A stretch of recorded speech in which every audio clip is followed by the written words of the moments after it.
మంచిర్యాల జిల్లా చెన్నూరు పట్టణంలో బీజేపీ ఆధ్వర్యంలో గావ్ బస్తీ చలో కార్యక్రమం నిర్వహించారు. ఈ కార్యక్రమంలో భాగంగా పట్టణంలోని చోటా హనుమాన్ ఆలయ పరిసర ప్రాంతాలను బీజేపీ కార్యకర్తలు పరిశుభ్రం చేశారు. అనంతరం పలు కాలనీలలో ర్యాలీ నిర్వహించి కేంద్ర ప్రభుత్వం ప్రవేశపెడుతున్న పలు పథకాల గురించి గడప గడపకు తిరుగుతూ ప్రజలకు అవగాహన కల్పించారు. ఈ సందర్భంగా జిల్లా బీజేపీ అధ్యక్షులు నగునూరి వెంకటేశ్వర్ గౌడ్ మాట్లాడుతూ చెన్నూరు మున్సిపాలిటీలో ప్రధానంగా ఏ వార్డు చూసినా కూడా నీటి ఎద్దడి తీవ్రంగా ఉందని పేర్కొన్నారు. మున్సిపల్ కమిషనర్ ప్రజలను ఇబ్బందులకు గురిచేస్తూ రాత్రి సమయంలో పన్నులు వసూలు చేయడంలో ఉన్న శ్రద్ధ ప్రజలకు మంచినీటి సరఫరాలో దృష్టి సారిస్తే బాగుంటుందని ఎద్దేవా చేశారు. చెన్నూరు ప్రాంతం నుంచి గోదావరి నది ప్రవహిస్తున్నా కూడా ఇక్కడి నీరు ఇసుక విషయంలో చెన్నూరు వాసులకు యోగ్యత లేకుండా పోయిందని ఆగ్రహం వ్యక్తం చేశారు. ఎమ్మెల్యే వివేక్ స్పందించి ప్రజల సమస్యలను వెంటనే పరిష్కరించాలని డిమాండ్ చేశారు. మళ్ళా గాలికి రోడ్డు మీదకి వస్తుంది బండిని చెప్పండి ఫోన్ చేసి అక్కడే ఉన్నాడు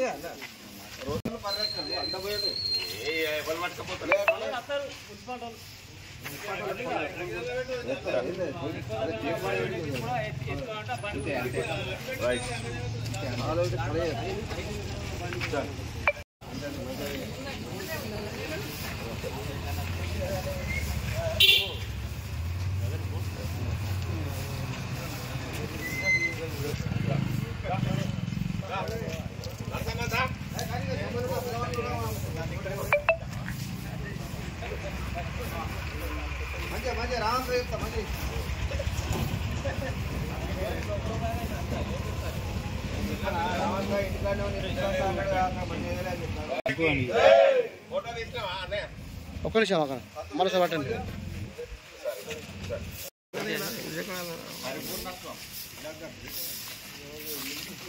మళ్ళా గాలికి రోడ్డు మీదకి వస్తుంది బండిని చెప్పండి ఫోన్ చేసి అక్కడే ఉన్నాడు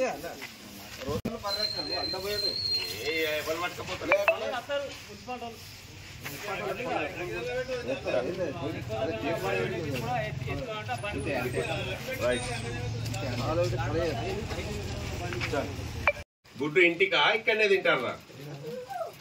ఇక్కడనే తింటారా? ఇంటికి తీసుకుపోతారా? ఇక్కడనేనా తింటున్నావా? ఎగ్ తిన్నావా? పొద్దున తిన్నావా?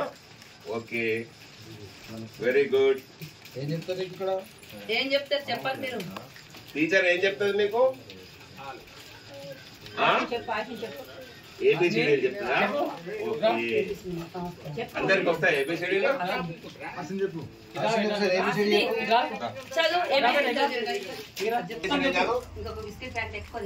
అమ్మో, ఓకే కూర్చోండి కూర్చోండి. జై శ్రీరామ్, జై శ్రీరామ్, జై శ్రీరామ్, జై శ్రీరామ్. ఓకే, నీ పేరేంటి? ఇగో దేవాంశ్ పేరు చెప్పాలి. ఏ పేరు నీ పేరు? దేవాంశ్. అమ్మ పేరేంటి? శైలజ. నాన్న పేరు? రాజు. ఆయమ్మ ఏం పెడుతుంది నీకు? అన్నం పెడుతుందా? ఇంకేం పెడుతుంది? పాపడాలు పెడుతుందా? Okay okay. ఎగ్గిస్తుందా? తింటున్నావు మరి నువ్వు? ఓకే, కూర్చుంటావా? కూర్చో.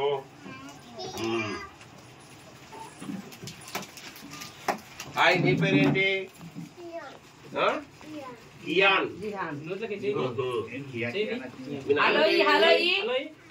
మీ నాన్న పేరేంటి? నీకు మోడీ తాత తెలుసు? జై భారత్ మాతాకి జై. జై శ్రీరామ్, జై శ్రీరామ్. ఈరోజు చెన్నూరు పట్టణం లోపల గావ్ చలో బస్తీ చలో కార్యక్రమాన్ని నిర్వహించడం జరిగింది. పెద్ద ఎత్తున మరి ఉదయాన్నే హనుమాన్ దేవాలయం లోపల మరి పూజా కార్యక్రమాలు నిర్వహించి ఇప్పుడు వివిధ బూత్ కమిటీ సమావేశం నిర్వహించి మరి అంగన్వాడీ కేంద్రాన్ని సందర్శించి మిగిలిన కార్యక్రమాలన్నీ పార్టీ పిలుపు మేరకు అన్ని కార్యక్రమాలు నిర్వహించడం జరిగింది.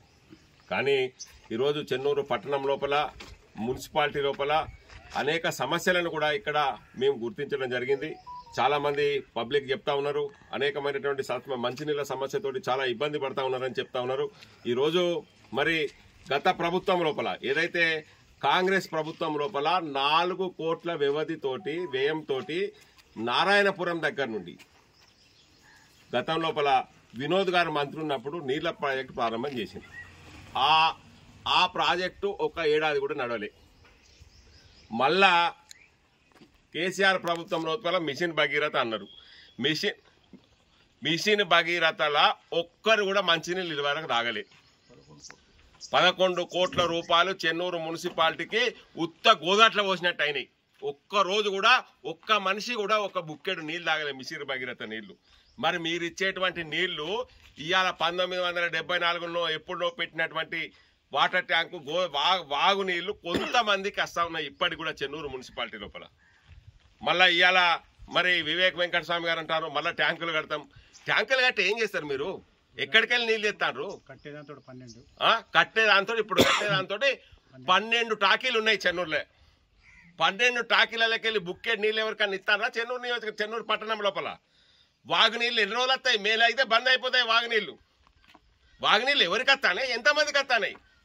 టెక్సులు వసూలు చేసడం లోపల కమిషనర్కు ఉన్నటువంటి శ్రద్ధ, కమిషనర్ గారు మీకు శ్రద్ధ చెన్నూరు ప్రజల పట్ల ఉంటే మంచినీళ్ళు ఏ విధంగా ఇస్తావో ఆలోచన చేయి.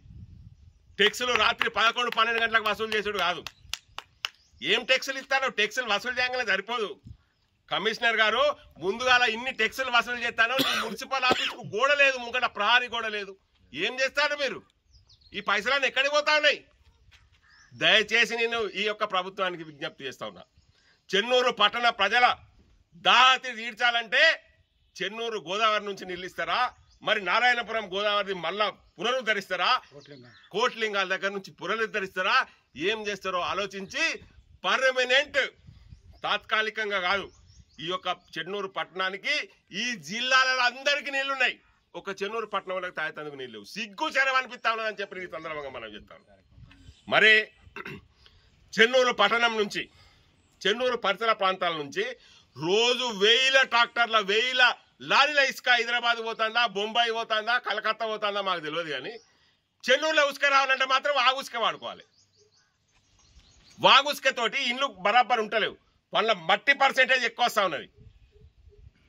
నేను ఇలా డిమాండ్ చేస్తా ఉన్నా, మైనింగ్ వాళ్ళకి డిమాండ్ చేస్తా ఉన్నా, మీకు ఏమాత్రం చిత్తశుద్ధి ఉన్నా మా ఉసుక ఎక్కడికో పట్టుకోవడానికి ఇల్లు కట్టుకుంటాడు, మా ఉసుక మాకు ఇల్లు కట్టుకోవడానికి పనికిరాదానే? మీరు ఎందుకు ఇయ్యారు మాకు ఉసుక? ట్రాక్టర్కి ఎంత పడుతుందో మీరు డీడీ కట్టుకోండి. గోదావరి రీచ్లు ఇవ్వండి మాకు ఇసుక. గోదావరి రీచ్ నుంచి ఇసుక ఇవ్వాలి. మేము టీఎస్ఎండిసి నుంచి లారీలలో కొనుక్కునే శక్తి లేదు. మా వాడలలో లారీలు తిరిగాయి. మీరు ట్రాక్టర్లతోటి మరి గోదావరి ఇసుక ఇవ్వాలి. ఈ ప్రాంతం లోపల ఇల్లు కట్టుకునే వరకు నాణ్యమైనటువంటి ఇల్లు ఇవ్వాలి. వాగు ఉసుక పెడితే అది మట్టి పర్సెంట్ ఎక్కువ ఉండి దెబ్బకే క్రాకులతనే ఇళ్ళని.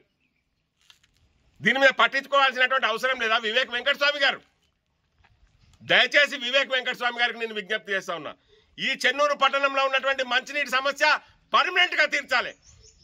ఈ చెన్నూరు పట్టణానికి ఇసుక, గోదావరి ఇసుక, మీరు మొన్ననే చూసిండ్రు కదా వీడియో, 1000 లారీలు. నేషనల్ హైవే అయితే కేవలం ఉసుక కోసమైనట్టు తయారైపోయింది.